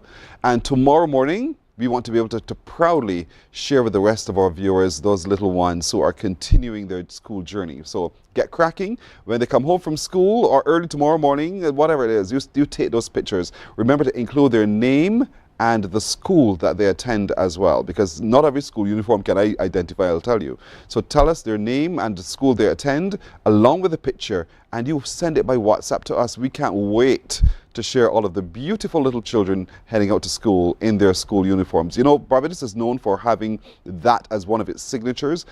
Children wearing school uniforms and looking so beautiful. So please, please, please, please, please, take it and send it. All right, so what's cooking? Would you believe it? Barbados ambassador to Ghana, Her Excellency Juliet Bino Southern, took some time to go on TV there to whip up a storm of a Bajan Christmas and what we eat at Christmas. And so we caught it and we got it. Take a look.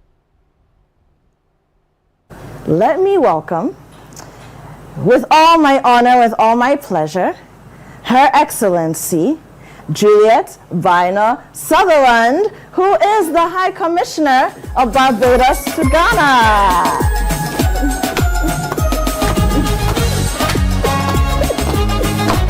Thank you. Thank you. Thank you. Thank you. Thank you for coming. Thank you. I want to introduce you, Pierre Cor, a fellow foodie, a member of our team at the Barbados High Commission residence, Emmanuel Marty Tite. He goes a short, we call him Chef Titi for short. Nice to meet you, Chef. Nice Chef Titi. Yes. So Chef Titi, you know, we were bringing the vibes. We're talking the history, we're talking the culture, but Chef Titi is the experienced chef. But I have questions for you. I'll ask you later, because I'm really wondering how Ganyo be like you, Ganyo be tomobo. Pevete ole, boni aho. You know, and we'll talk about that. So I'm just asking him, Your Excellency. Yes. I'm saying that he's a Ghanaian, you know, a Ghanaian at that. And I'm wondering how, because I know you haven't been in Ghana for so long. The Barbadian High Commission here itself is just about 3 years old. Yes. So how did he go through this crash course of learning how to make authentic Barbadian meal? So we'll get into that. Excellent, Yeah. excellent. He's We'll a get lot of into fun. that. I can tell. I can tell. But we are so happy and honored to have you Thank here. you so much. And you and I have had conversations. And like I said before I asked you to join me here, there's so many similarities between Ghana and Barbados. And that also reflects in our food. And indeed, you and I have spoken about how food is actually a very great way to get to know each other if you're coming from different parts of the world, different cultures, but also to, you know, share experiences. Yes. And so I think that's what we're doing today. Yes. So I'm going to let you tell us what we're making, because it's a whole spread. Okay, so the Barbadians don't play. It's a whole spread. No, it's a whole spread. We said you invited us, and we said we're taking over the studio of Channel 1 with a Bajan Christmas, if you will allow us. And Mr. Titi and I, Chef Titi and I, have put together what is a typical Bajan Christmas. Okay. It's a time of the year when people gather. It's a time of family. It's a time of faith. And we also take the opportunity to essentially food out, for lack of a better word. So I'm going to take you through a typical Christmas meal in Barbados, beginning with the things that are really, really popular, and I'll show you how they're made. Some we've done ahead of time because of the length of time that it takes. But the magic of TV and your car, Voila. we're going to show everyone Voila. at home. I love it. I love it. So I think we're starting from what is this? The red corner or the blue corner? Yeah, this is the waistline corner. The waistline corner. The waistline corner. The waistline corner. This is the waistline corner because ham. If you ask any Barbadian what symbolizes Christmas, it's Christmas time, they'll tell you it's ham. People like some ham at Christmas. So what we decided to do, could I tell you something? Yes. It felt like Mission Impossible at one stage. We were searching, TT and I, all over Okra for the type of ham that we have in Barbados. And it was kind of difficult. TT may understand why. You can get it in the hotel sector, but it was not as easy to find. But we eventually found the small ham, so I'm asking everyone at home to please understand the size of the ham doesn't reflect the warmth and the bigness of the country and the people. So usually how big would the ham be for a Bajan Christmas meal? How big? Well, they're hams of all sizes. But if you're having like, let's say 8 to 10, a whole family, it could literally fill up this entire plate. This is about 3 pounds. Okay. So maybe you could get it, TT, about 10 pounds. TT in the hotel sector, it's about, roughly about 10 pounds or so. So what we're gonna show you this afternoon is a typical glaze that we do on our ham. So essentially, what we do with ham is we prepare it. We start with clove. So this is, you can get this in any market, correct, TT, in Ghana. And the local name would be what? Or preko. Yes, yes. I think the so is more the longer one, like the huintia. Yes. Yeah. No, this not. So this would be so. Yeah. This is so. So what we essentially do is clove. So. Yes. So essentially what we do, we take the ham, whatever size it is, we clean it, and essentially we start by placing the clove sticks into the ham, infuses flavor. Like the nails that they are. Like the nails that they're in. And the longer you keep it in, the more that kind of flavor seeps into the ham. And then what we've done with this ham you have in front of us is we baked it for about an hour. Okay. I was explaining that the reason why we don't put the glaze on first is because it will get brown, it will get dark very, very fast. A lot of these recipes I'm about to show you are recipes handed down from generation to generation within our family. And a popular glaze that people do in Barbados is basically a bear and honey mustard. Okay. So I'm going to show you how that is done. And we're going to let TT use his professional skills to make it look very pretty.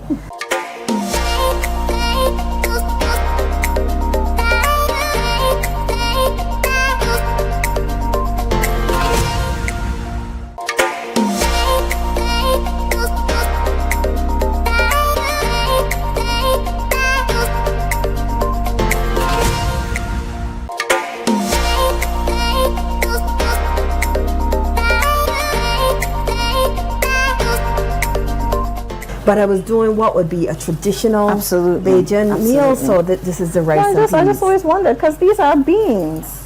They're wache beans, and yes, we call it rice and peas. At Christmas in Barbados, people like to get the fresh green peas, as we call them.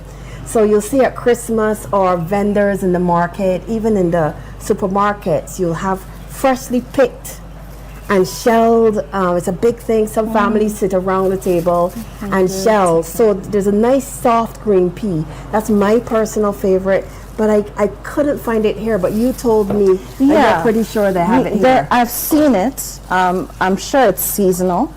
You know what? I'll find it for you and give you some. Yes, yes. Now I'm making macaroni pie. Macaroni pie. What is macaroni pie? Macaroni pie is the unofficial favorite dish in Barbados.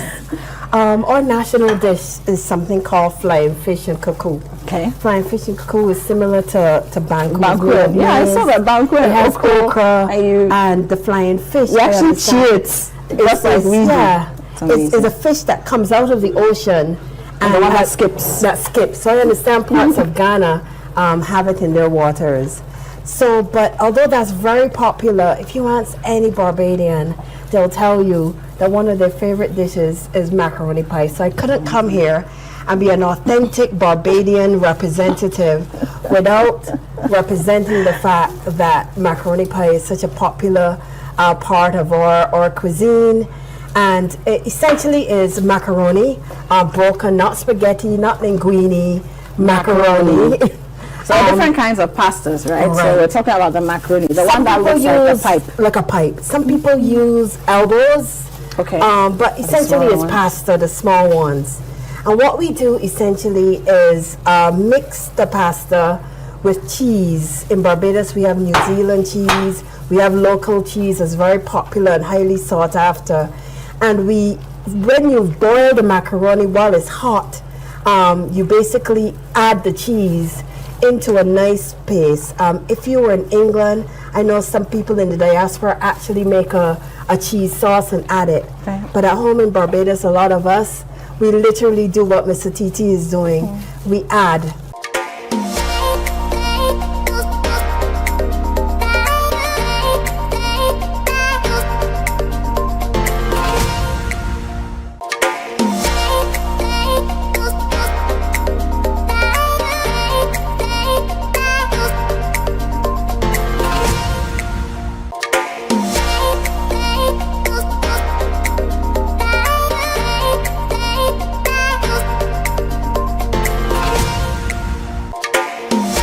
Families in Barbados take pride in in doing sorrow and presenting it to their guests around Christmas. Yes, and not to interrupt you, but this meal wouldn't be complete without some fried ripe plantain. Fried ripe. Cocoa.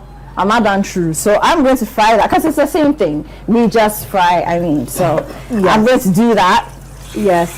So it's time to eat. Yes. We have a lot of nice idioms and some stories actually that have some origin. I understand you guys have the same stories, but we have a lot of idioms that people say, like one, cat luck and dog luck. Cat luck and dog luck. Cat luck ain't. It's dog luck. It's dog luck. It isn't. Yeah. Pigeon. Okay, so it's like the vernacular. Cat luck, dog luck. Yes, it means that what one person could get away with, another person. So cat luck is not dog luck. Juliet, can you think of any other interesting ones? Well, one of the favorites of the Prime Minister, as you mentioned earlier, was about teamwork. Yes. Many hands make light work. That is a favorite. Our Prime Minister Mia Motley, she uses it liberally because her view is that if we all come together as a country, if we all come together as stakeholders to achieve a goal, many hands, many people working together can make it easy. So that's a saying that she's well known for. She also says sometimes harder as you don't hear own way you feel. Yeah, that's another one. Yeah. So we have a lot of these. I'm sure the Ghanaian equivalents. There are similar ones. Yes. Ooh, what a thing to do to me this time of the morning. Know that I like everything that I just saw being prepared indeed. But that was Her Excellency Juliet Bino Southern, the ambassador to Ghana, in a show there on television where she shared with them our cuisine, our menu for Christmas indeed. So what a delight it truly was. So we're going to reach out, if we can, to even more of our people in the diaspora to hear from you wherever you are. Remember, you can always send an email to us, morninbarbados@cbc.bb, morning without the G, telling us about who you know somewhere else and their customs, and we want to be able to connect with them as well. So do communicate with us.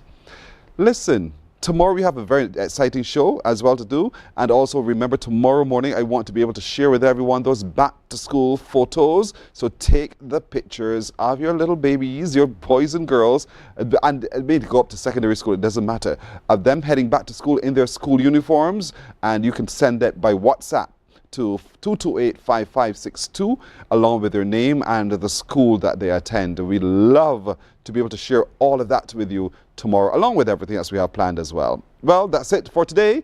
Our little crew says thanks to all of you, and we invite you to come on back tomorrow. Take care. Bye-bye. Wake up, wake up, wake up, wake up. Barbados, get up. Good morning, Barbados, good morning.